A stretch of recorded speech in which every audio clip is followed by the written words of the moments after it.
Une demeure comme celle-ci, elle vit. C'est pas forcément ce qu'on ressent dès qu'on entre, mais c'est un lieu de partage, un lieu de rencontre. Et vous voulez, aujourd'hui, ou à partir de maintenant en tout cas, vous voulez ouvrir ce château davantage encore aux entreprises et à la vie extérieure. Vous allez vous y prendre de quelle manière, Anne-François ? Écoutez, il y a l'aspect, je dirais, philanthropique qui est donc cette fondation qu'on aimerait créer qui tourne autour de l'éducation, enfin de l'enseignement et de la recherche en matière de restauration d'objets d'art. Il y a aussi la vie de tous les jours du château, il faut faire tourner les choses et donc on a décidé de mettre en place une offre pour des séminaires, pour du team building, pour des réceptions d'entreprises. Il y aura les salons verts, les salons rouges à disposition, les écuries, et puis des salons comme celui-ci où, justement, ceux qui pourraient vous louer le château auraient un endroit un peu plus intimiste pour converser, recevoir leurs invités. L'idée, c'est en effet de pouvoir offrir des salles qui sont pour des réunions importantes, mais aussi des salles où on peut être en plus petit comité, et ça, il y en a beaucoup. Il y a les salons du rez-de-chaussée. Il y a des salles de réunion qui sont en cours de création dans l'aile gauche qui seront prêtes l'année prochaine. Donc on va pouvoir en effet avoir un peu toutes les tailles pour pouvoir faire travailler des groupes de 5 à 10 personnes comme des groupes de 70, 80, 100 personnes, même plus. Vous n'avez pas d'héritier. Comment avez-vous décidé de penser la suite de ce château et le moment venu, à qui transmettrez-vous ce château ? Écoutez, c'est une des raisons pour lesquelles je souhaite faire cette fondation. Mais je pense que même avec des héritiers, c'est quelque chose au XXIe siècle qui n'a plus de sens en tant que demeure familiale. C'est trop grand, trop lourd, trop de contraintes. Pas uniquement des contraintes financières, mais aussi des contraintes de temps, de gestion qui empêchent de mener sa vie comme on aurait peut-être aimé l'avoir menée. Donc je pense que le fait de faire une fondation, mes grands-parents maternels ont fait la même chose il y a 50 ans maintenant. Donc ils étaient un peu visionnaires avec un bâtiment qui est beaucoup plus grand que Parentigna, en région parisienne. Ils ont créé une fondation, ils ont donné ce bâtiment à une fondation, ça fonctionne très bien aujourd'hui. J'aimerais faire un peu la même chose avec Parentigna. Dans un esprit de devoir de mémoire ? C'est dans un esprit de pérennité du bâtiment et des collections qu'il abrite. C'est-à-dire qu'un château vide, ça n'a plus aucun intérêt. La collection sans son écrin non plus. Donc en fait, ils sont complémentaires.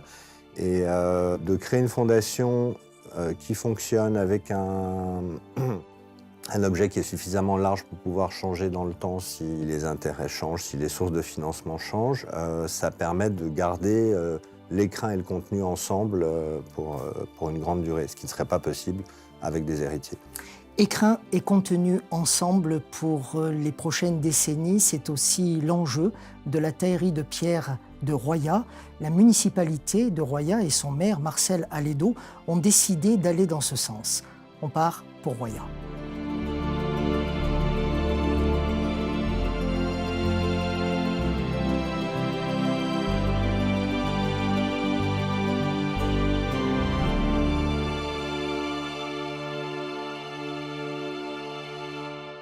Marcel Aledo, nous sommes au cœur de la taillerie de pierre de Royat. C'est un lieu que vous avez souhaité sauver avec votre conseil municipal. On va revenir sur votre volonté.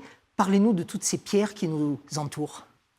Ces pierres, c'est toute une histoire. C'est une histoire d'abord des lieux, c'est une histoire du bâtiment, c'est une histoire des hommes et des femmes qui ont travaillé ici, qui ont sué, puisque, comme vous avez vu, ce sont des meules, les gens sont comme matière, quoi. Ils sont couchés pour les lames de couteau. Ici, c'est pour façonner la pierre, la rendre plus belle, la rendre magnifique et la transformer. On faisait quoi ici durant des décennies ? On travaillait à l'améthyste. L'améthyste, qui était une pierre, bien sûr, d'Auvergne, où sont très rares. On en trouve encore beaucoup du côté de Saint-Germain-en-Bron, puisque c'est la naissance même de cette pierre-là. Et les gens venaient ici en brut, des grosses pierres brutes. On les taillait, on les cassait, on les taillait, et puis bien sûr, on vendait. On faisait en sorte à ce que les gens avaient le choix d'avoir la pierre qu'ils voulaient au doigt. Bien sûr, c'était surtout pour offrir pour les belles dames à l'époque, parce que c'était aux femmes, comme tout le temps, ça a toujours été aux femmes qui ont permis au talent de ces gens de dire, voilà, nous, ici, en Auvergne, la taillerie de Royat peut présenter de beaux présents aux femmes de notre temps. On va continuer à parler de cette taillerie de pierre en regardant de plus près justement la matière première. Vous m'avez confié avoir été obligé de la sauver, cette matière première, parce que, bien, elle allait partir avec le bâtiment. Oui, tout à fait, elle allait partir. D'ailleurs, toute la taillerie allait disparaître, tout simplement parce que c'était un promoteur qui voulait faire de loft, un grand bâtiment d'habitation. Seulement ici, c'est le seul bâtiment industriel en Europe, je dis bien en Europe, qui est comme il se trouve, c'est une sorte de musée, mais c'est une belle histoire parce qu'il n'y en a pas d'autres en Europe. C'est le seul site industriel en Europe qui est dans son jus. Voilà, tout s'est arrêté à peu près à quelle année? Eh bien, ça s'est arrêté en 2004, mais ça a fonctionné sans discontinuer, l'usine, parce qu'on peut appeler ça la taillerie, de 1900 à 2004 sans discontinuer. Malgré la guerre, malgré tous les événements, elle a toujours fonctionné. Combien de personnes ont travaillé au total ici? Oh, on avait plus de 20 personnes, beaucoup plus de 20 personnes, puisqu'il y avait les façonneurs, il y avait les vendeurs, il y avait beaucoup de choses. Il y avait aussi beaucoup d'histoires de guides qui venaient, qui amenaient des cars, il y avait plein d'autocars qui venaient. C'était un lieu où les gens voyaient travailler la pierre et bien sûr, ils sortaient et ils avaient le commerce pour acheter.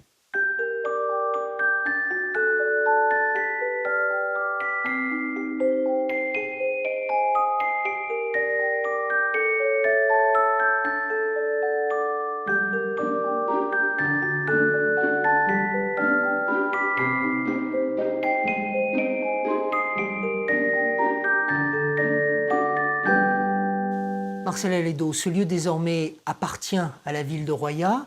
Pourquoi avoir souhaité le garder, le conserver et pour en faire quoi? Tout d'abord le garder, parce que c'est la mémoire. C'est aussi le patrimoine de Royat, vraiment de Royat. Il n'avait aucune raison d'aller ailleurs que de rester dans le giron de Royat, de la municipalité. Ensuite, le garder, bien sûr, le garder pour y trouver des partenaires, pour essayer de voir avec maintenant la métropole, pour voir avec la région, avec évidemment l'État, puisque c'est un souvenir aussi pour l'État. C'est une mémoire qui reste et qui restera pour la façon de travailler et la façon d'être ici, le savoir-faire. Il ne faut pas oublier qu'il y avait du savoir-faire.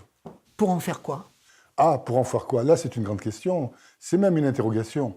Mais je fais confiance, voyez-vous, aux politiques de la région, aux politiques, bien sûr, de la métropole, qui sont intéressés au plus haut point, puisque la métropole ne peut pas se faire sans toutes les communes. Et la métropole ne peut pas se faire non plus dans l'histoire culturelle où nous sommes, de la métropole, de façon à pouvoir mettre en valeur ce que nous étions, ce que nous faisons et ce que nous voulons faire découvrir. Vous voulez en faire un musée de la taille de pierre? C'est pas moi qui déciderai. Sincèrement, nous donnerons la direction à cette taillerie avec l'accord de tout le monde. Bien sûr, il est évident que ce n'est pas quelque chose que je peux décider seul. C'est un rôle important pour la commune, pour le maire et les adjoints, et bien sûr toute l'équipe municipale, mais aussi pour les administrés, parce que c'est leur patrimoine à eux, et qu'il leur appartient alors à nous d'en faire bon usage, et à nous de le mettre en valeur.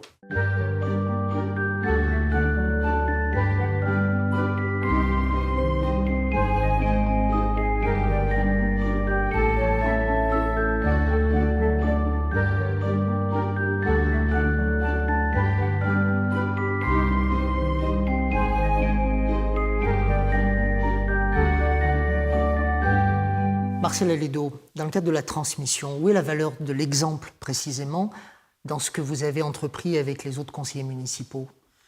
D'essayer de faire revivre la taillerie à sa manière, pas comme elle était avant, mais ramener des souvenirs. Mais de fait, on a une petite succession tranquille qui est pas loin d'ici, qui est la madame, j'appelle Eliette Ballot, qui tient les pierres fines, sa famille était ici. La famille Fleury, parce qu'il faut penser à Fleury, qui a reconstruit ici et qui a repris cette affaire et qui l'a fait naître et connaître.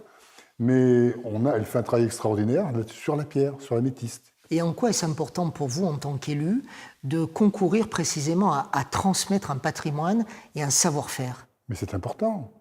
L'effort de transmettre, c'est un travail de mémoire, mais c'est un travail aussi au niveau de l'histoire de la commune, de l'histoire des gens qui ont travaillé. C'est une histoire, quand on achète une améthyste, on ne sait pas le travail qu'il y a eu.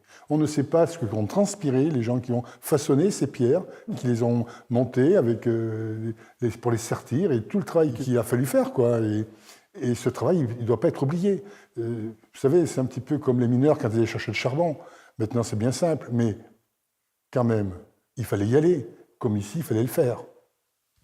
C'est simple.